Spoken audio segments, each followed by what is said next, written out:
Now, how much I could cuss? Because I know you a man of God. Man, okay, because I'm just saying. Talk oh, well, shit. listen, and that's just how we open the show up with Talk Your Shit. There it is. Yeah. There it is. There it is. People always do that. They be like, I don't want to cuss in front of the pastor. I be like, do you know me? Right. Now, I know because I watch you. But I guess I'm more gutter than you with that cussing stuff. Yeah. Well, I still got people in the church that's in my audience, and they like still got like 1 foot in respectability. So like they tolerate my cussing, but don't necessarily appreciate it. So I try not to go too hard for them, but You know where my 1 foot at in the church? Outside. Yeah, I understand. My 1 foot is on the side, looking at the steps. I understand. And I'm more so now deeply into spirituality and becoming, understanding the concept of God outside of the constructs of what we were taught. And we're going to talk about that today, too, a little bit of it. Let's do it. Hey, y'all, this is TS Madison coming to you loud, live, and always and forever in color from the Outlaws podcast, honey. And today I have a special guest here who I am a fan of. And I watch his content because he is unorthodox in the way that he delivers his message about God. And I really like unorthodox people because that's how you get people to listen. Kristian Smith is a voice which I have been listening to for probably about a year now. I've been listening to him for a year, and I clicked follow one day when he spoke about something to do with queer issues.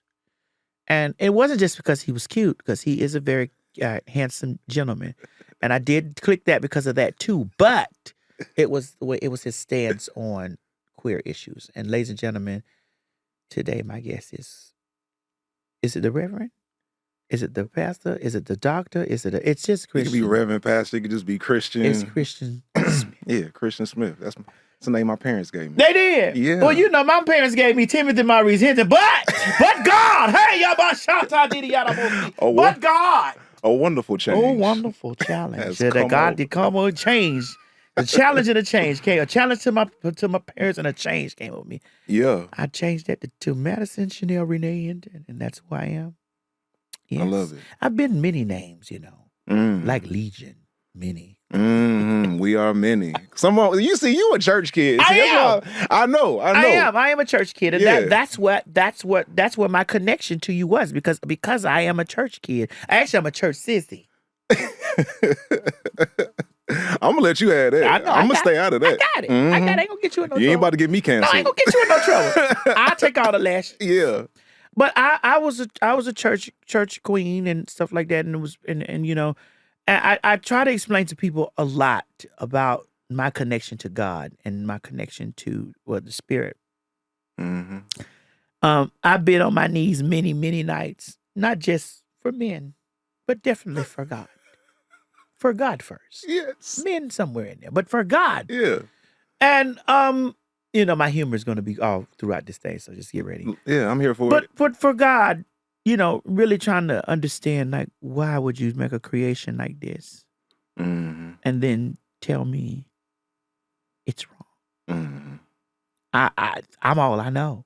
I didn't see anything that made me know this. I wasn't touched as a kid. I wasn't molested.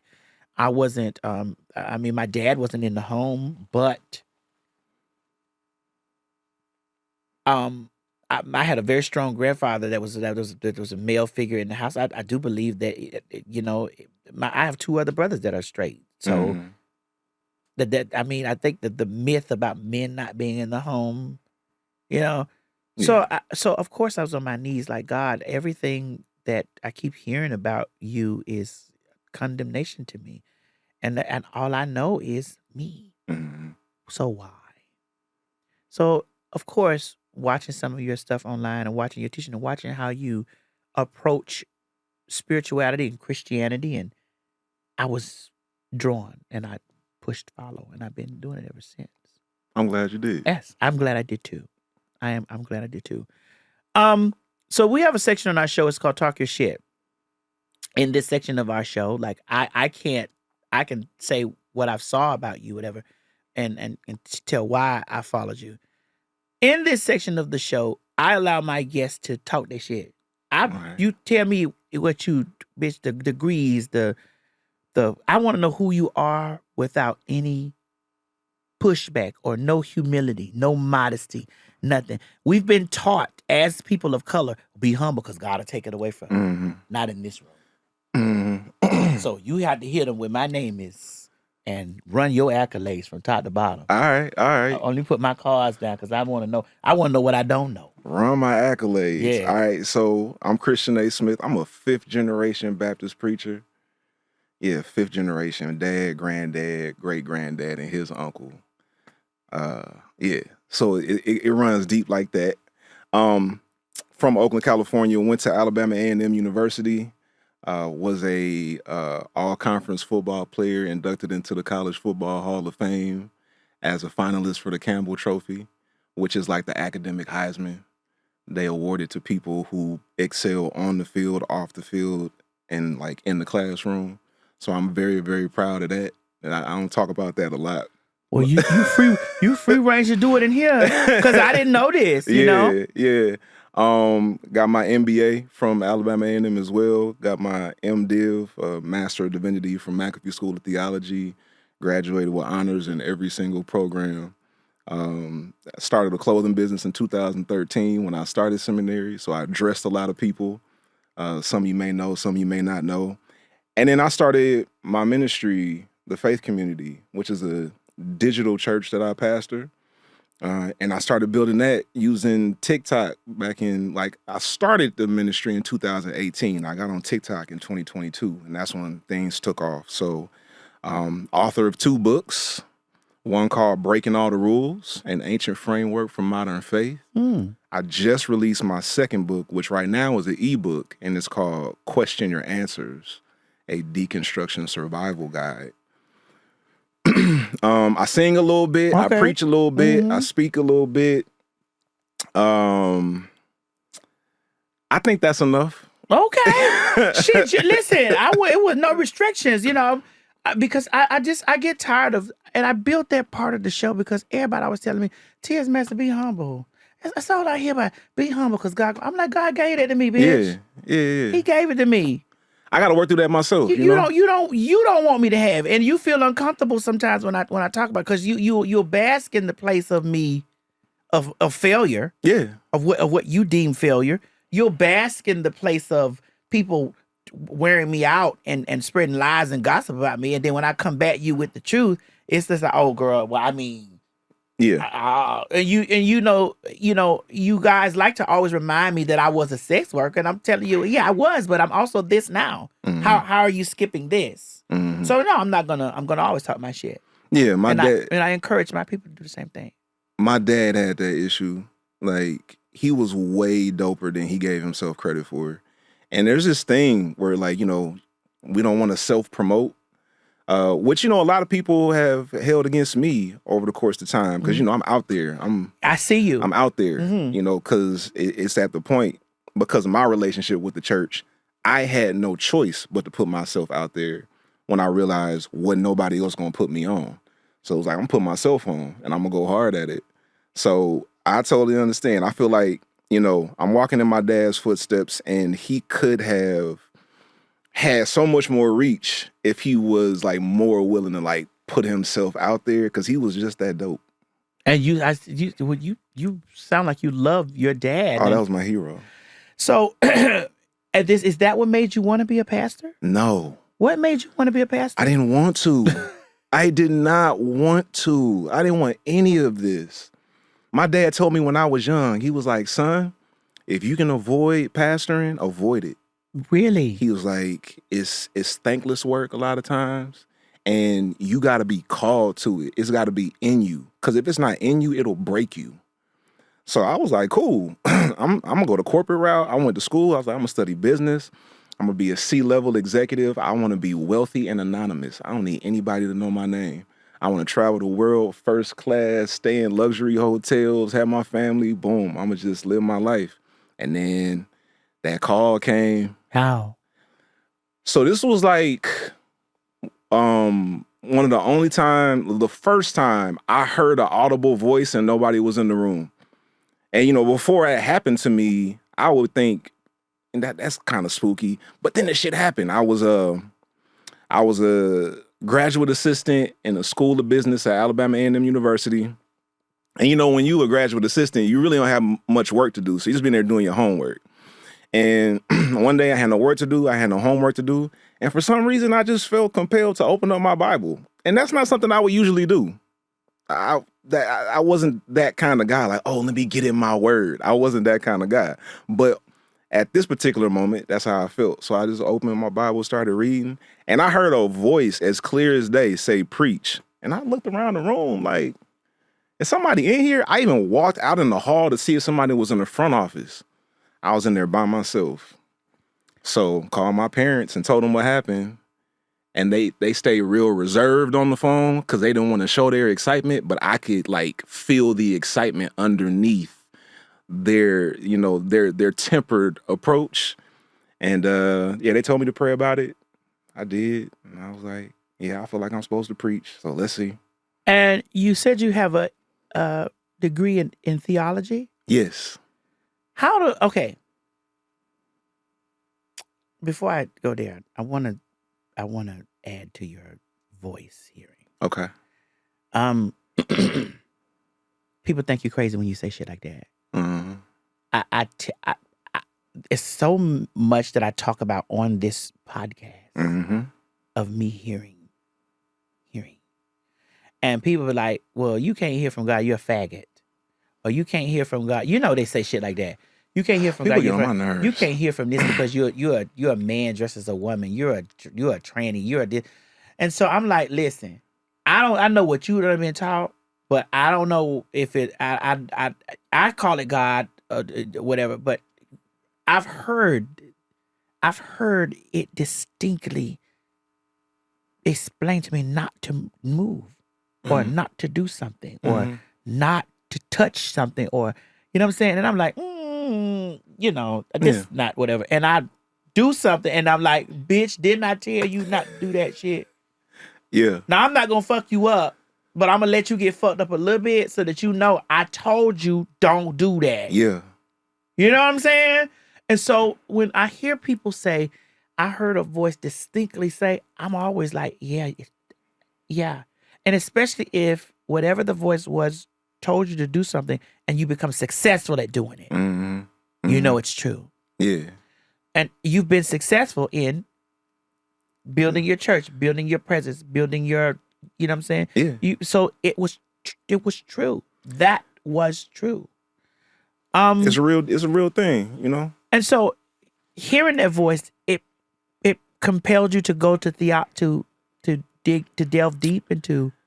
Actually, initially, like my dad told me, this was 2007 when I told him about my call to preach. Mm-hmm. He told me, son, a call to preach is a call to prepare. Uh-huh. So I want you to get educated if you're going to do this. At the time, I was in the MBA program. So I was in grad school. Like I wasn't about to leave grad school for my business degree and go to seminary.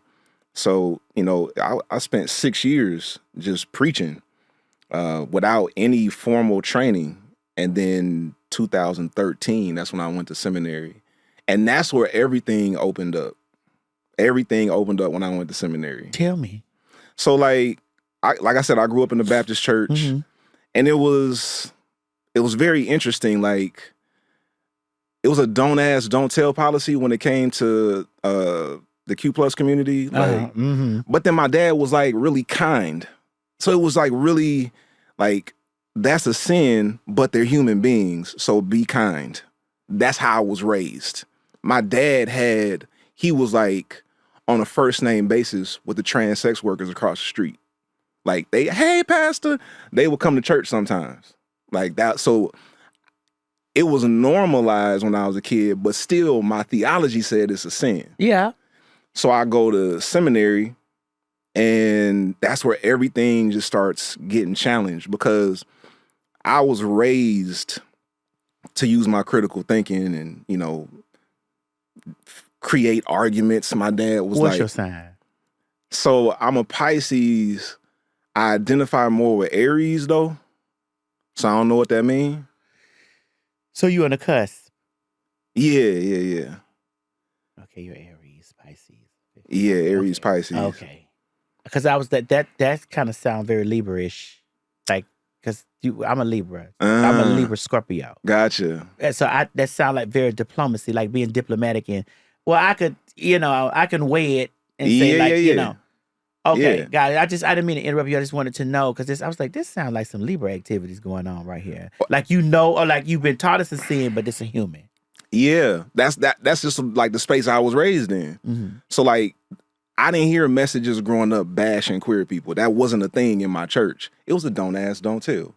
And then my dad would always like tell me to state my case when I ask him for something. Like, you want this privilege, you want this luxury, state your case. Is your dad a Libra? Something is very. Where was he? What is his? What? April. Oh, he's an Aries too. Yeah. Cause that sounds like something that you would like put it on try I'm telling you. That's crazy. That's how, yeah. Like, so I would strategize when I had a request. You know, like I don't know how it was when you was growing up, but like in my house, I couldn't always go over my friend's house to spend the night unless they also came to my house to spend the night too. So it was like reciprocal. Mm-hmm. So, but like coming to my house to spend the night wasn't as much fun because I had a curfew, but my friend didn't have a curfew. So we would be planning in advance. Like, yo, it's a house party on this weekend. So before that, I need you to come to my house and spend the night so that when I ask my dad if I can come spend the night at your house, it's already baked in. Like, you know, he came over last week. So now it's my turn to go over to his house. Like, that was kind of how he trained me to think. But he never encouraged me to use that level of critical thinking when it came to my theology. I got to seminary and they were like, hey, that critical thinking that you got, use it on this shit too. Like, ask all the questions, pick it apart, study the history, get the context, understand the tradition of interpretation and all of that stuff, and then apply your critical thinking to that. Mm-hmm. So my first day at seminary, orientation, one of my professors, Dr. Karen Massey, she got up in front of the room, all of these new students, and said, let me tell you right now out the gate, I talked about this in my book, Question Your Answers. She said, I'm going to tell you right now, the Bible is not the word of God. Oh! And I was, wait a minute. I thought we're going to use that as the title of this video. I was like, okay. We're going to use that as the title. She told you what? The Bible is not the word of God. Oh. That's what she said. And then she said the Bible is a word of God. So we can hear from God. We do hear from God when we read these sacred texts, but we can't limit God to this. God didn't start speaking when this Bible was written. God didn't stop speaking when this Bible was closed. God is still speaking. God is speaking through us, and we're here to discern what God is saying through life in general. And we use this as a resource as well, but God ain't limited to this. At all. And so, after she said that, what happened? Like, where did your mind go after that? Yeah, like, for me, it was like, okay, people have told me this was going to be a challenge. And immediately, that was like a challenge. And it was like, so what you going to do? Are you going to lean in and see what they talking about and see if there's some validity to it? Or are you going to run? And I was like, I'm here, so let's go. Let's dig into it. So out the gate, we just started unpacking. And everything just started changing. All of the answers I came in with started being questioned. You're right. What? Oh, shit. All right. I have so much to say. Yeah. So, one of my questions I had with God, like, you know, before I even got into the text of anything, was like, why? Mm-hmm. Like, what's going on, you know? Yeah. You're going to laugh at my second question. What was the second one? The second question was, if Cain was marked and went out into the world and took a wife, and these was the only niggas over here in Eden, where in the fuck did the wife come from? Yeah. Holes in the story, right? It's because it's allegory. It's a myth. We were taught, and I talk about this in my book. We were presented a faith tradition through a filter of certainty. So these stories were told to us like this is a historical fact. This is what actually happened when the earth was created. It's like, no, this is cultural folklore that we have deemed sacred. And we should be able to treat it as such. Like, this is cultural folklore. Like, this is a culture's way of explaining how they got here. It's their origin story. A particular culture, right? And it's a culture that adopted from other cultures that preceded it. So a lot of us have a hard time processing these stories because we were taught to look at it as historical, but it's like, that can't be historical. It can't. That don't make no sense. It does not. And it's just like, and when you say stuff like that, as a Christian, people hear you being blasphemous. Of course. People who are devout Christians will hear blasphemy in any question. Because the next question is the next statement is don't question God. Which is terrible theology. It's like, God, I need to know. So many people question God throughout the Bible. So like, why are we not allowed to question God? We just got done celebrating Easter and Good Friday. And every year on Good Friday, people get up in that pulpit and they preach, my God, why hast thou forsaken me? Mm-hmm. So we got Jesus questioning God. We got other characters in the Bible questioning God all throughout. Of course you're supposed to question God. Yes, because all that came from other pagan traditions. That Easter was from the goddess Estor. Listen, don't get me into that. Because I read, I question, I think I don't let myself be clouded with this like, well, this is the way, the truth, and the light. No. No, this is one of the ways. This is some of the truth. And it all derives of where you see light in this conversation. So I'm in that space. And can I tell you how I look at that? I am the way, because that's one that the Christians love to use. Oh boy, they love. So wait a minute. Are you Christian? I identify as a spiritual humanist. Yeah. Well, you're going to have these people weighing it out there. A spiritual humanist who follows the way of Jesus. So spiritual in the sense that I have a deep sense of spirituality. Like, just my blackness comes with spirituality. Because the spirituality of the black church transcends Christianity. It's a spirituality that we brought with us from the western shores of Africa. We already had that. So I take it you've watched American Gods. I haven't watched American Gods. Okay, I will. You should. I will. With the story of Anisi, we've had Orlando Jones on the show. Yeah. We've had Orlando Jones on the show. He played the character Anisi the Spider from the African. There was an African, one of our gods from Africa. Yeah. So I think that you should take a moment. It's on Stars. Okay. I think that you should, when in your time in between whatever, start binge watching. I will. It talks about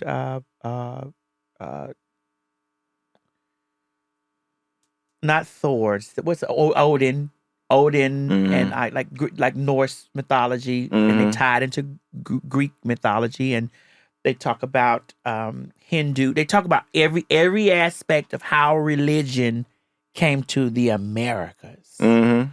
I think that you really appreciate American Gods. It was canceled after that. Kind of a little bit after that situation happened when Orlando Jones did that monologue. Yeah. I remember the monologue. Yeah. You gotta watch it. So just, when you get some time. Yes. And it talks about how, things were adopted when all these different people came to the Americas, and the gods that they brought with them. And so that's how I was like, I found out about Estor. There was a pagan. It was a part of North. I might be wrong. So, bitch, y'all don't get out there with that bullshit. It's a lot to try to hold on to.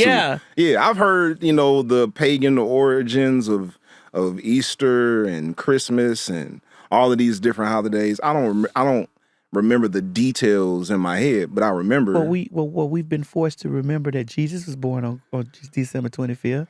Right. I'm like, Jesus is a Gemini, I think. He wasn't born on the 25th. We don't know.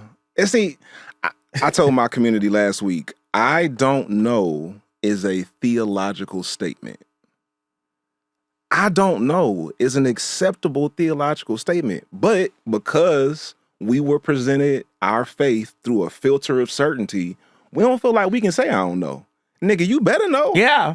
What you mean you don't know? You didn't read it? Didn't you see it? Yeah, it's you right see there. it right there. Yeah. You're like, yeah, but also Matthew, Mark, Luke, and John, there are all different accounts of these people's contact with Jesus. And this was written decades after. Yeah, decades. Yeah. After. And the hardest thing is my mother is devout.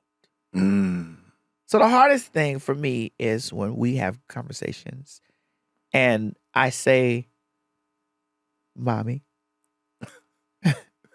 How you say it? Mommy.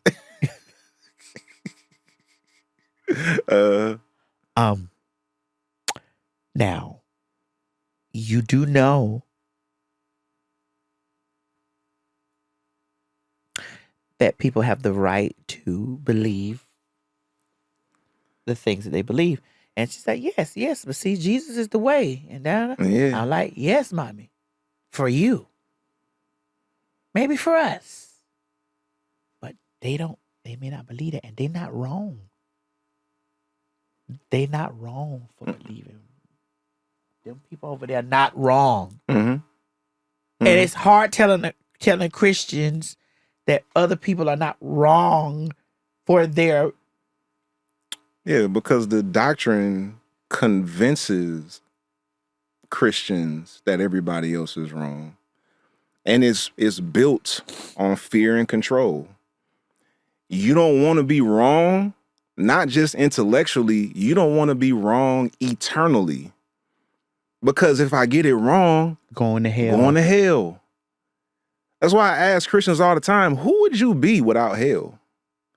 If you didn't have the threat of eternal conscious torment forever looming over your life, who would you be? Because hell is the cop-out for everything. I don't want to go to hell. I don't want to go to hell. Okay, so that's your excuse to make people's lives a live in hell? If you're going to make my life a live in hell, I don't want to go to your heaven anyway. Why would I want to spend eternity with you in heaven and you making my life a live in hell? Yeah, so like the whole I am the way, the truth, and the life, a lot of people, they apply that like the name of Jesus is the most important thing. But it's not about the name of Jesus. It's about the way. You can practice the way of Jesus and never call the name. And it's a whole lot of people that call the name every day and don't know anything about the way. So what I do when I come at that particular passage, I talk about it in terms not like having faith in Jesus, but having the faith of Jesus. So what does it mean to live like Jesus, like actually the type of person that he was? Somebody who was compassionate, who cared about the marginalized, the poor, the prisoner, the sick. Somebody who tried to make everybody around him feel okay, feel safe. Like that's what it means to, I am the way, the truth, and the life. My way is the way. You see how I treat people? You see how I make people feel safe? That's the way. The truth that I'm living, that's the truth. You see the light that's shining through me? That's the light. And you don't have to call on the name of Jesus to live that out. That's why my ministry, we got like Christians, we got non-Christians, atheists, agnostics, hoodoo practitioners, Ifa priestess. I know, I've seen them. I've seen them in your comments. I've seen them I've seen you talk to them. I watch. I mean, and I be sharing. I know you be seeing me sharing a lot. I will share a lot of your things, especially things that have made me think. Like even like, I remember you was tearing these people up about.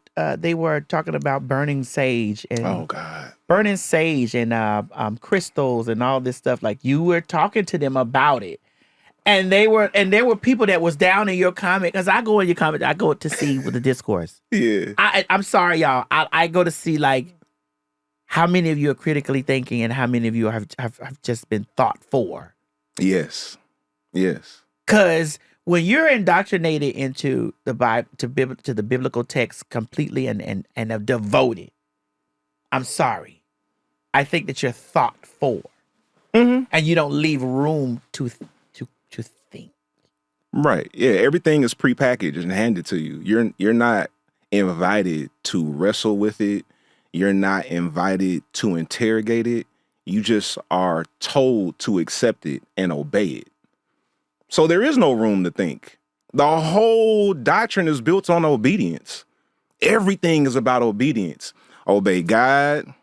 Slaves obey your husband. Obey your husband. Slaves obey your masters. master. Obey the governing authorities. Everything is about obedience. So that doesn't give you the space to actually think critically, because your whole life is dependent on you being obedient. So don't ask me no damn questions. Yeah. Nigga, be obedient. Be obedient, yeah. And your life depends on it. So yeah, it's very difficult to wrestle with concepts that you were told if you get wrong, you're going to hell. And so hell has been what's really been it's like fear mongering. Yes. Yes. It's exactly what it is. And so I am a direct opposition. Direct. I've noticed. This is a direct opposition to, I don't give a fuck what y'all talking about, and I love the Lord still, bitch. Yeah. I love it. I don't give a fuck what none of that shit y'all talking about over there, and I still love it. And hell don't motherfucking scare me. Because, bitch, if I got to go to heaven with you puss ass hoes, I don't want to be in there. I don't want to eat manna with y'all. Nigga. I don't want to eat that manna with you motherfucking niggas. I don't want to do that. I'm with you. Because y'all ain't right. I'm with you. And look at the way that it has this country fucked up. Yeah. All in the name of, I'm a Christian. I'm Christian, and God told, see, I could, you know what I'm saying? God said, when he said it. How do you feel about God said? Oh. How you feel about God said? You know what I mean? Like God said. I'm always careful with that. And that's not just like with conservative Christians, like when everybody says it. Like sometimes I feel like people use God as a scapegoat for what they want to do. So it's like, if you want to do it, just do it. You don't have to put it on God, right? And especially when we refer to, I want to get a napkin. Oh, sorry. Oh, yeah. Okay. Especially when we refer to God as something wholly outside of us, like completely external.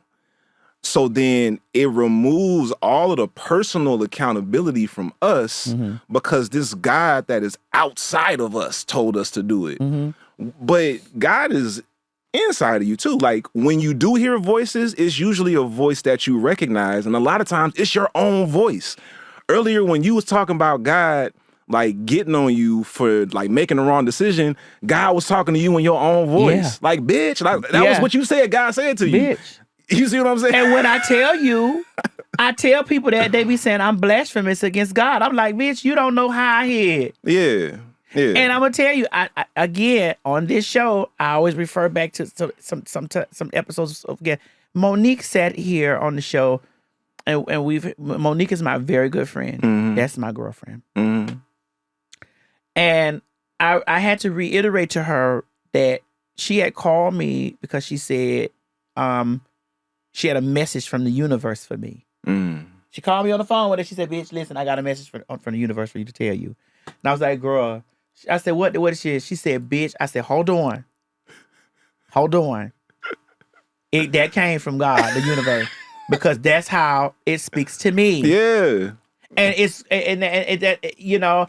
Because at the time when the message came through, I was shutting shit out. I don't want to hear no more. I don't give a fuck about that. I don't want to hear no more. And it's like, bitch, I'm trying to talk. Okay, hold on. I'm going to call your girlfriend. And I'm going to tell your girlfriend to call you so that you know. And I'm going to say it. And your girlfriend going to say it the way. And you going to know I'm telling you to stop this. Yeah. And it was very much so. She said, the universe, she said, bitch. I said, yep, I receive it. I receive immediately. I receive it. Yeah. Like the divine speaks to us in a language that we understand and a language that will get our attention. And language is a social construct. So words have the meaning that we ascribe to them. Just because one person sees bitch as offensive in every setting doesn't mean the next person does, because this person may see it as a term of endearment. Thank you. See, you're hot. Mm-hmm. It's hot in here. It's a little warm. It's a little toasty in this. That's why I don't want to go to hell. Right. That's why I don't want to go to hell. Well, I mean, shit, they might fry some good chicken in that bitch. They might. There might be some wings in there. Yeah. So, like, words have the meaning that we ascribe to them. And it's not offensive to everybody. Like the word nigga. Some people hate me for saying the word nigga. They hate me for saying it. And I don't care. Yeah. Some of the best people I've ever known in my life is niggas. And they said nigga all the time. One of my dad's famous lines that he will always say, well, son, niggas ain't shit. Yeah. That was like, my dad would say that to me all the time. So it's like, miss me with that. For me, it's a term of endearment when it's, used in the right context for me. It might not be like that for everybody else. So, the divine speaks to us in the language that we understand. Yes. Now, I want to go back a little bit because I know that you're an unorthodox in the way that you move and the way that you teach and stuff. Mm-hmm. I'd like for you to talk about some of the pushback you get with that stuff and like how they come at you. Because I watched I've seen your two of your biggest pushbacks. Just me on the outside looking in. Mm-hmm. When you talk about the girls. Absolutely. And when you talk about hoodoo. Yeah. When you talk about that stuff, when you talk about that kind of stuff, I see how they just, ooh. Yeah. Oh, man. So, like, that type of stuff is what leads people to call me all manner of evil. I get into my comments, my DMs, emails. Never to my face, though. Of course not. None of these people have anything to say. Real niggas. And I know they see me, too. Yeah. Because people see me in the street all the time. And so I know when somebody recognizes me, because they be like, and they open their phone. Yeah. So I know these people see me, but they don't want that smoke in real life. No, they don't. So I'm with you when you're right. Yeah. So, like, I've been called an enemy of God, the Antichrist. I was called a heretic so many times early on in my public ministry that I actually adopted the moniker. I call myself the heretic because people had called me a heretic so many times. I was like, let me look up this word. Let me look up the technical definition. Tell me what it means. Tell me the technical definition of it. A heretic is a person that holds views and opinions contrary to what is widely accepted. Oh, I'm a heretic then. Yeah, I was like, oh, yeah, that's me. Yeah, that's me. Okay, I'm the heretic. I'll be that. Yeah. And usually, heretics are just people who were, like, right too early, Like, one of my forerunners, Bishop Carlton Pearson, they called him a heretic when he came out with the gospel of inclusion. Now, a lot of the people who called him a heretic when he came out with the gospel of inclusion are singing his praises at the end of his life. He was just right before everybody else. That's how it usually happens. Yeah. So, like, I don't worry about the pushback that I get because y'all not my audience anyway. Mm-hmm. Like, I'm not trying to convert people.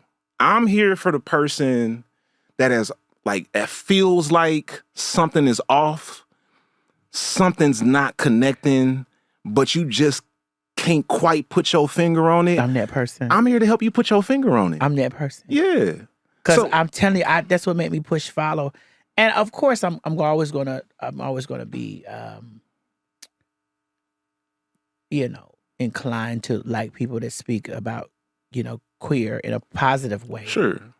But it wasn't you just speaking about queer in a positive way. You were really like breaking it down, like, what I'm saying, how your experience where you had to unlearn you, and you said like, I had to really take a moment and be like, well, damn, let me ask myself when I knew I was straight. No, I'm telling you, that was a game changer. That introspection, that changed everything for me. I sat and watched. You was like, I had to challenge myself. Be like, well, when did I know I was straight? So how can I ask these people that are telling you this is all I've known? I've only known me. Yeah.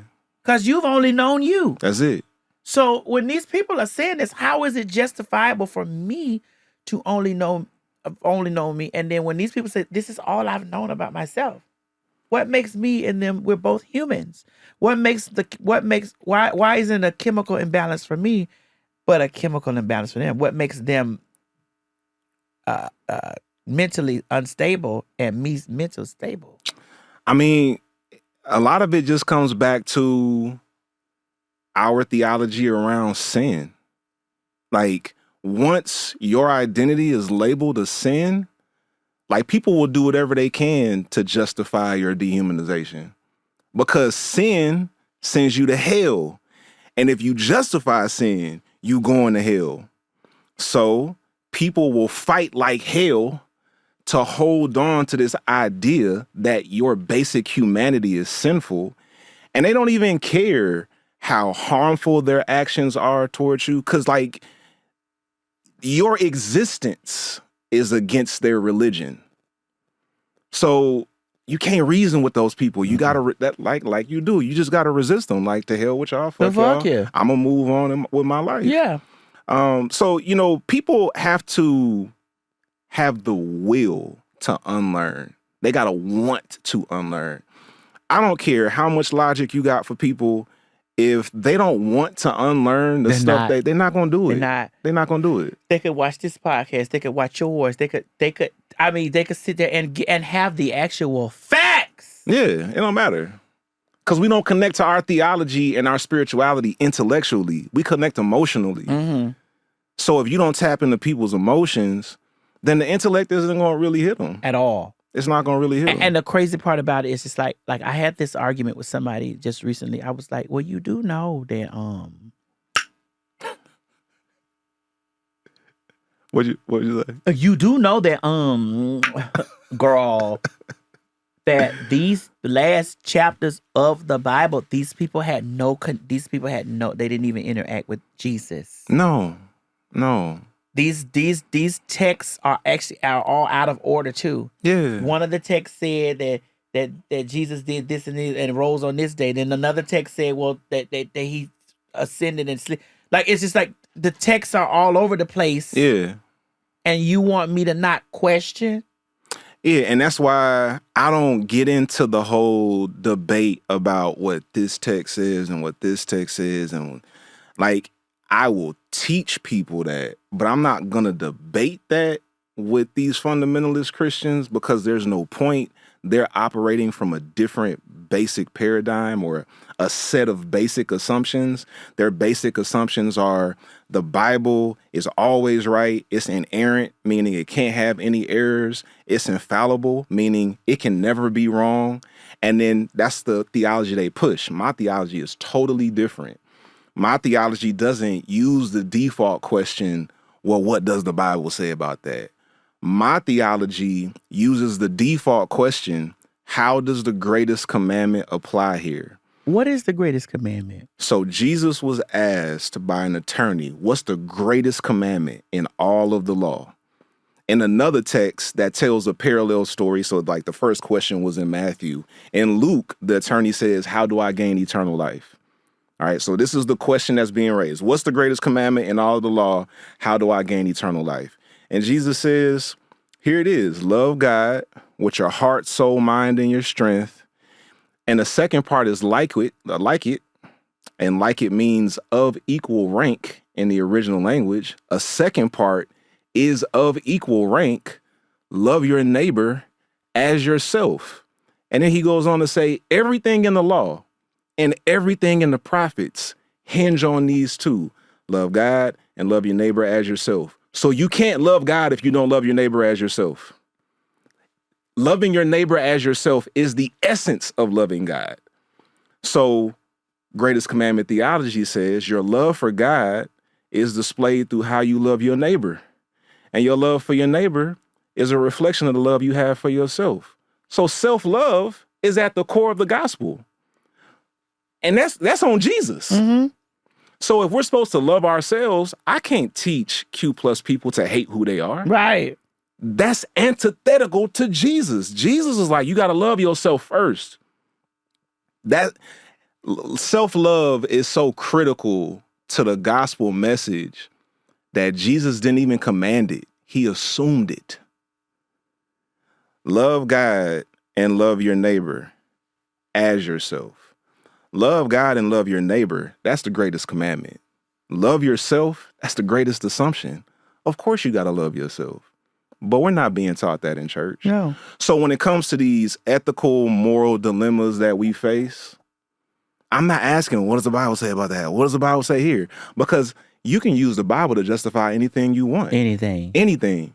So we try to engage in our critical thinking and say, how does the greatest commandment apply here? How am I loving God and how I love my neighbor and how I love myself? And the first rule of love is do no harm. So my work is the work of harm reduction.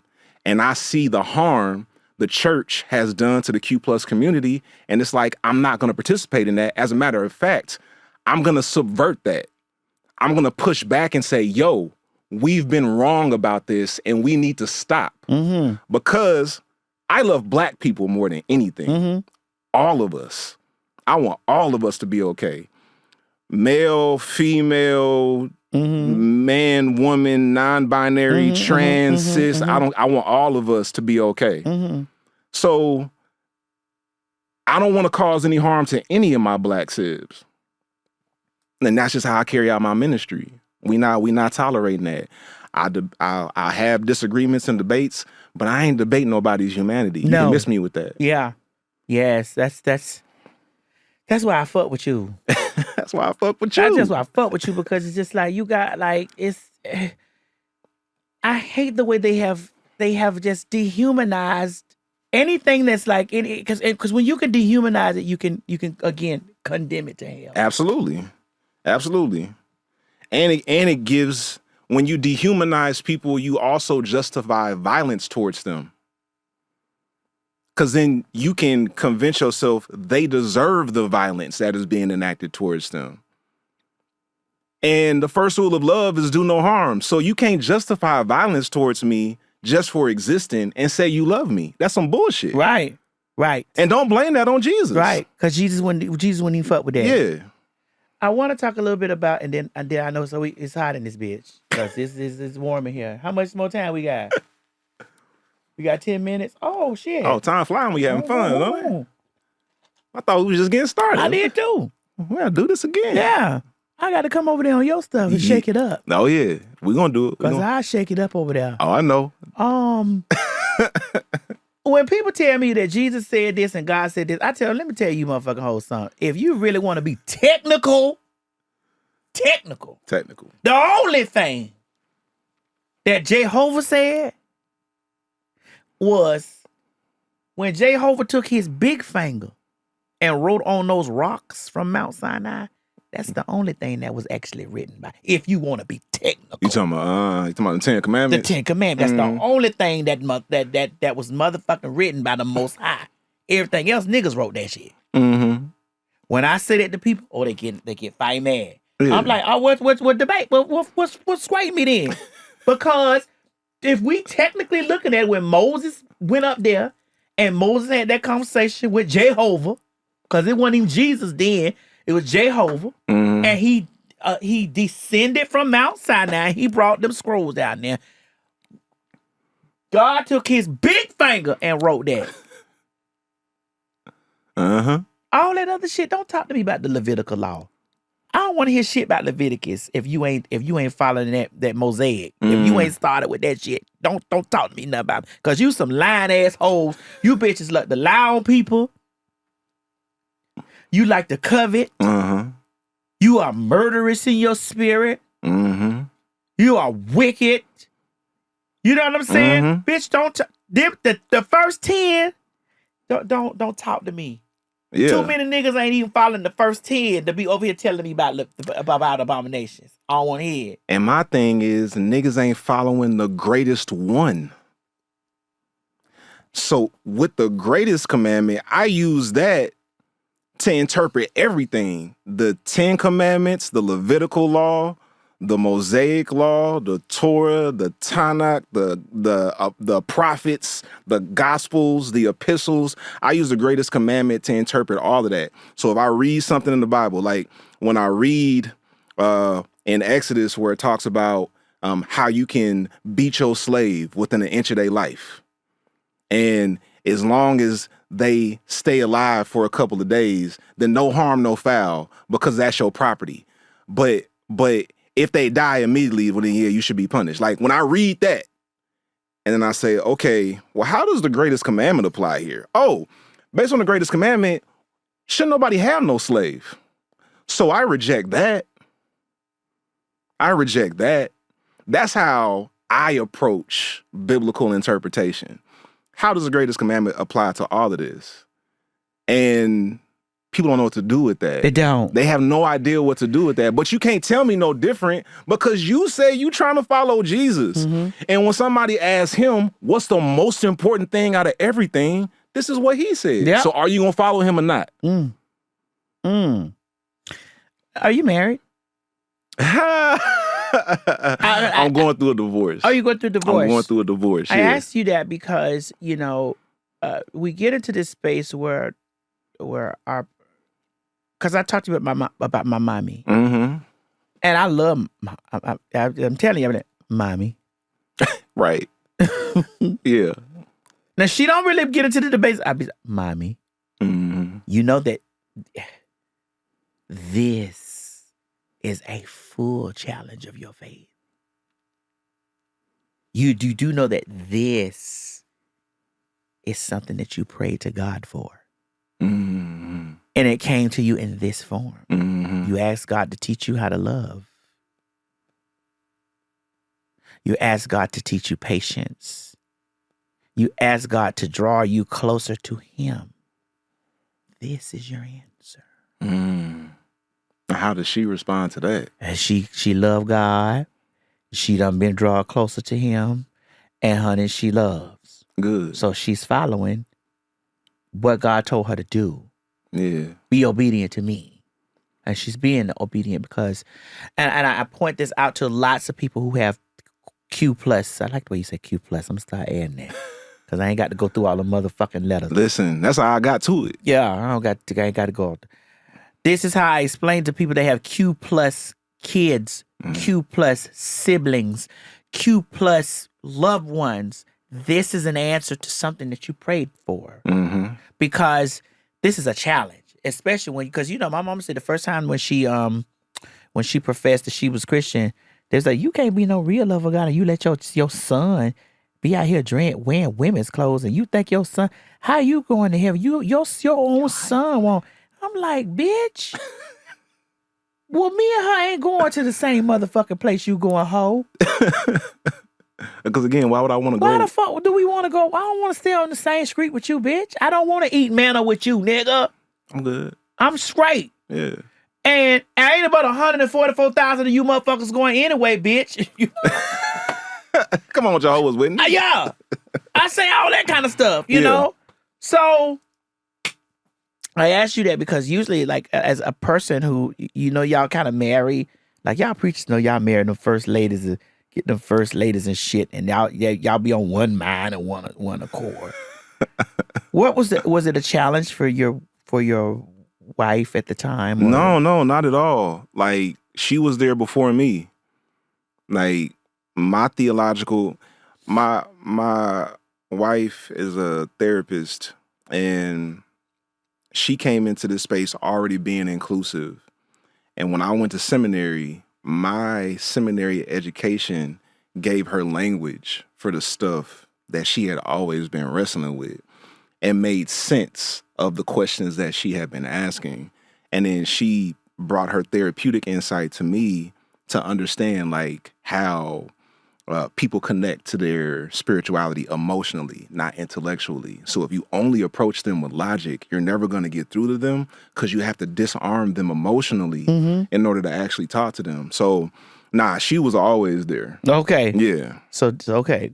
So you had a great support system with that. Okay, good. Yeah, absolutely. That's good, and that's you need moving forward. Yeah. Oh, yeah. In your next jump, you got to keep a supportive system like that because you'll lead more people to God, Christ, whatever it is. You'll lead more people this way than condemnation. Absolutely. Condemnation pastors make my ass itch. Same. Because they speak condemnation and the offering plate go around and it gets full. You know that? You notice that? The more condemnation you speak, the bigger that offering plate get. The more you single out a specific thing, the more the shouting get the shouting. Yes, guilt. Yeah, fear. Obedience. Yes. Yeah. God hates this. And you don't want to be cursed. No. Yeah. Yeah. Yeah. That's what the whole system is built upon. Like fear, control, guilt, shame. I was just talking about this on Patreon Live on my community yesterday. I got on and started just talking about some like processing some thoughts. And I was thinking about how like in my space, like ministry wise, it's more difficult to raise money because I'm not using control tactics to get people to give. Most people give out of obedience because they don't want to be cursed. Not because, I really believe in this work and I want to see it go forward. So let me put money behind it so that this work can continue. It's like, hey, if you don't give 10% of your income, your life is going to be cursed. And then that messes with you psychologically. So now every time you run into a financial challenge, you're like, damn, I should have gave.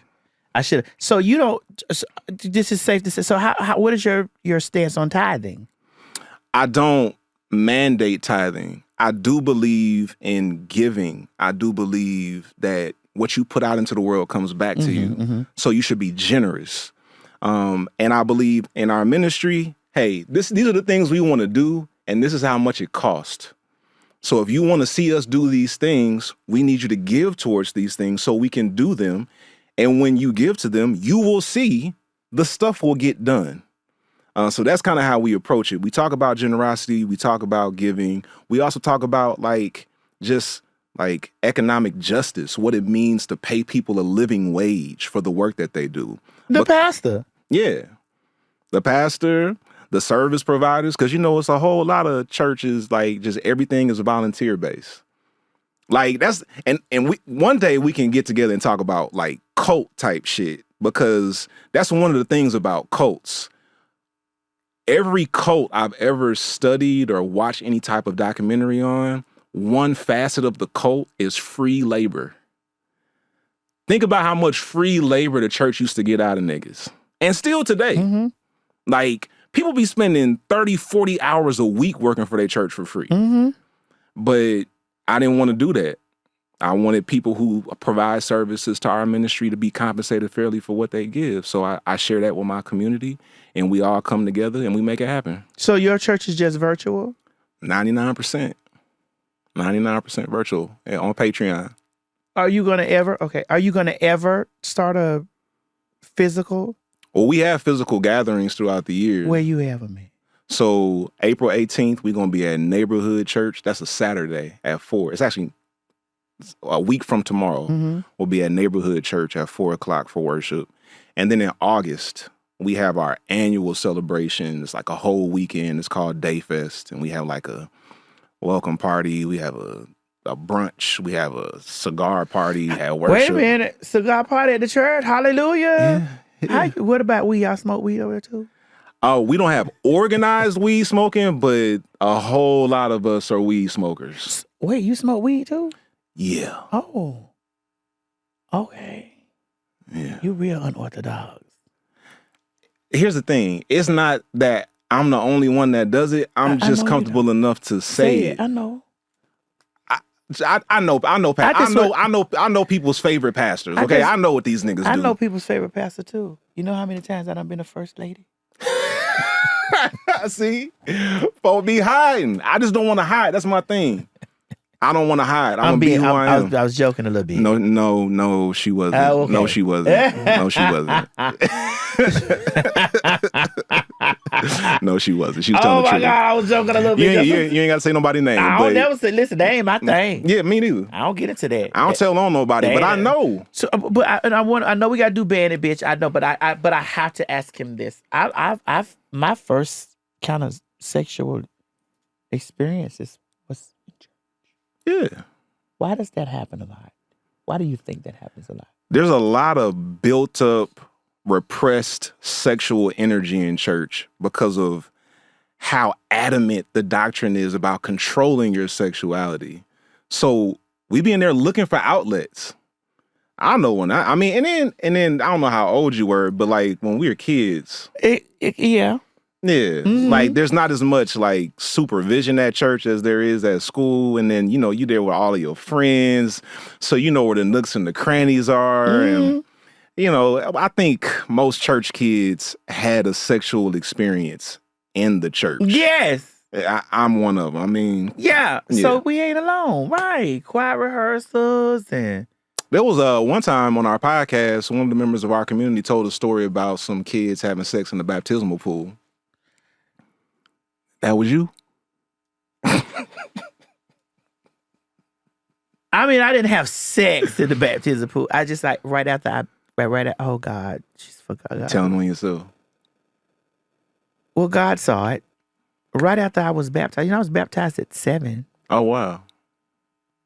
7. And what happened at 7? Well, after I was baptized, I got we went to the back, and all the other, they put the boys in one area, and and so the men were back there taking off their stuff, and everybody was naked, and I had an erection looking at the other naked men. Yeah, involuntary bodily reactions. No, I wasn't involuntary. I just saw other dicks, and I was like, ooh. I'm saying your dick got hard. Yeah. I mean, yeah, that's what the body it wasn't does. Involuntary. It was voluntarily hard in this motherfucker. But it was just still, my shit got a mind of its own. Yeah, but it's just like, but friend, I just had got baptized, so that means whatever stuff was, and this was the confusing part of me. I was supposed to be washed and cleansed. But sex isn't a bad thing that you need to be cleansed from. But so what, did I ever dirty? You weren't. Like baptism is a. Was I ever dirty? Yeah. Like, because wasn't I supposed to be cleansed? The church has spent so much time stigmatizing sex that we think it is a problem that has to be solved. But my friend Dr. Delman Coates says sex is not a problem that has to be solved. It's an appetite that has to be managed. Like, you can be unhealthy in your appetite, you can be healthy in your appetite, but like an appetite itself is not a negative thing that you need to be delivered from. Now, but I was 7. So 7-year-olds have like bodily reactions to sexual things. But a boy looking at another man. That's actually very natural for a lot of boys. Oh, Jesus. I mean, what you notice though? I do. Yeah. I do, friend. Most people in my position just wouldn't acknowledge it. I'm glad we just don't want to acknowledge the reality. You know what I'm saying? Let's just be real about stuff. I don't want to fake. Yes, I'm not interested. I can't. Yeah, no, thank you. Let's just be real. Because then you start doing. Then you get trapped up in scandals. Like I don't want to call any of the pastors' name, but you get trapped up in scandals because you hiding. Yeah. And I always say, usually the majority of times when pastors are preaching so heavily against something, that's a struggle. Absolutely, it absolutely is. All the time. It's a struggle. Like that's something. That's what they initially went to God for. Yeah, I've had them in my inbox before. Change me, oh God. It's like people see my advocacy and think, oh, he must be advocating for himself. Yeah. Because he got an issue too. And it's like, nah, I mean, I just want everybody to be okay. No, you just got to let everybody know, friend, you ain't really going to hell. That's it. Be yourself. Just be yourself. You ain't going to hell. Don't cause harm to people. Nobody. Live your life. Yeah. Because you ain't going to hell. You got to figure that out when you get in front of the Most High. Yeah. Yeah. All right. So we done came to my favorite segment of the show. It's called Ban It Bitch. Now, some people are out here banning drag shows, LGBTQ plus books, and even our very existence. But we're flipping the script. What's something you would ban if you ran the world? Here's how it works. We each get 1 minute to make our case for what needs to go. The producers in the back will keep track of time and call out when there's 30 seconds and 10 seconds left. Let me kick it off to show you how it works. All right. My name is TS Madison, and if I ran the world, I would ban giving us one communion cracker. I would ban, like, for my Christian folks to go to the first Sunday child, they be giving you that one communion cracker and they give you that one little cup of wine and say, do this in remembrance of me. Drink the blood, eat the body. I'm like, damn, can y'all at least pass me 2 pieces of the rib? Can I have at least one of the rib and the thigh? I mean, my God, why would y'all give me one of them good ass communion crackers and that little bit of small edge? You know them communion crackers be dried in a motherfucker. We need a whole cup of wine. We need a big gulp cup of that damn wine like that instead of giving us that little bitty ass small tiny cup of the communion wine. That's a whole body we eating. We eating the whole body. If you mean to tell me that little piece of body that's the body, and you get to it, it's dry like that. I need a whole piece of, give me the whole piece of bread and a whole motherfucking cup of the communion wine. I want to ban you bitch for that. All right, y'all, that's what I want. All right, so it's your turn to do ban a bitch. You said, my name is Kristian Smith, and if I rule the world, I would ban and then just go. Look at your camera. My name is Kristian A. Smith, and if I ruled the world, I would ban money in politics. Money? I would ban money in politics. Money in politics is the reason that our political representatives do not represent us. It's the reason they do shit that we don't want them to do because they're not really accountable to us. They're accountable to the people that pay them.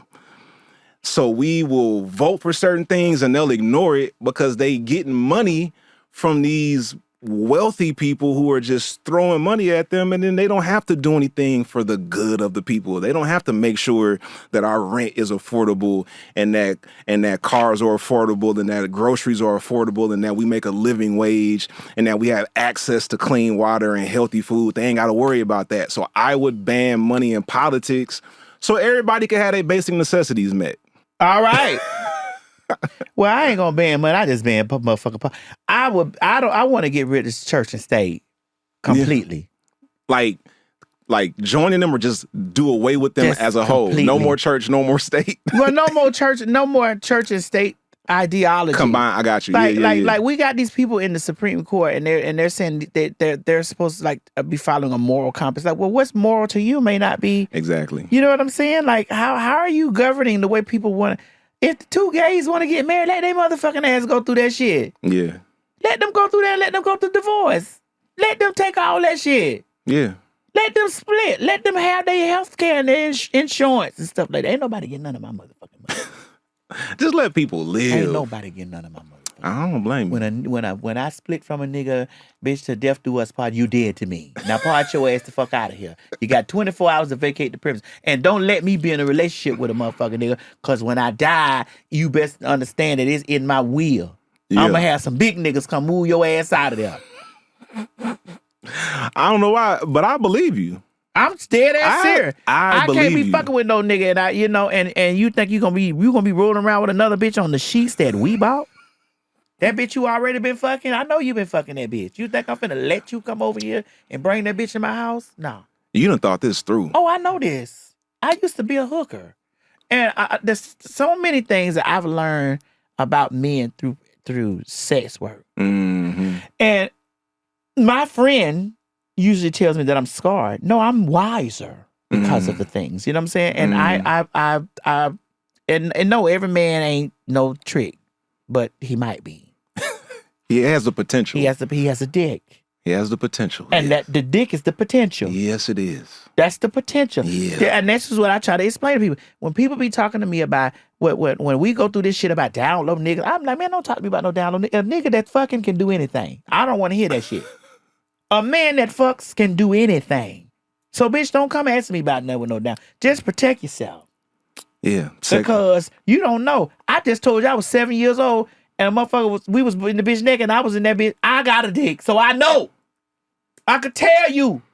If the motherfucker stand up, anything can happen. Got a mind of its own. That's it. Got a mind of its own. That I'm strictly dickly. Because I tried to find out. And that's just, it didn't work. And so I know that I'm a woman inside and out, through and through. When it comes, a heterosexual woman is trapped up in there. A heterosexual black motherfucker woman is trapped in this bitch. She just got a dick. I'm trapped in this motherfucker, so I know what's going on. But also, the nigga in me knows a nigga. Yeah. So, when I talk to people, I tell people all the time, Kristian, like I enjoy, I don't think people really understand. I enjoy being on the cusp of everything. Mm-hmm. I'm a Libra Scorpio. I'm male, female. You know what I'm saying? I'm Kristian Hoodoo. You know what's interesting? Mm-hmm. In some indigenous cultures, Mm-hmm. and you probably know this, you read, their version of trans people, in some cultures is two-spirit people. Mm-hmm. They were seen as actually having a greater sense of connection to the divine because they represent multiple divine energies in one person. Yes. Like, so even if you were to use the Bible and the creation story, when the text says that God said, let us make humanity in our image, and then they created male and female, that means divinity has both of those energies flowing through it. Correct. That is also supported in the theology of the Trinity. God the Father, the Son, and the Holy Spirit. Spirit, in both ancient languages of the text, spirit is a feminine term. So when I refer to the spirit, I always say she. Yes. Always. So when we see the divine, we see masculine and feminine energy. The divine feminine is a thing. So there are indigenous cultures that have seen trans people or people of trans experience as having a closer connection to the divine, which is interesting. Well, like when you said you hear from God and people was like, you can't hear from God, like you queer. But that actually might mean you closer. It might mean you closer.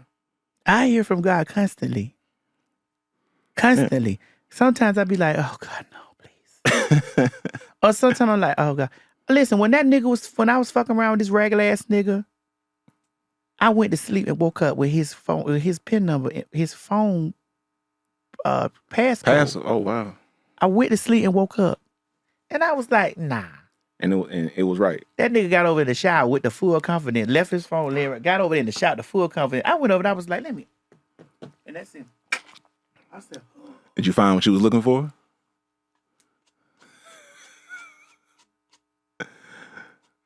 Because if you go looking, you're going to find it. Well, I'm glad I did. There was things that I found that I'm glad I did. Uh-huh. Mm-hmm. And that was the divine telling me, you got to vacate these premises. Mm-hmm.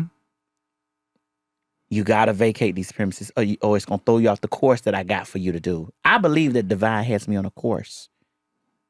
I believe that divine has you on a course. I agree with that. And so when there are things that are in the way, that means boyfriends, that means girlfriends, that means positions, that means I will move that motherfucking shit out the way because what I need for it to be done will happen.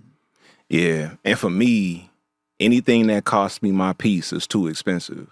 So that's how I think about it. Kristian, it was wonderful. This was great. We're going to do this again. We must. We must do this again, honey. And I got to come over there because I'll be fine. Listen, I'm gonna come over there and crank it up in that motherfucker. You're coming. Yes. Yeah. I'm coming to crank up over there. I can tell you right now, they can't wait. Oh, yes. All right. It say 30 seconds. All right. Well, shit, we done did it, goddammit. We go.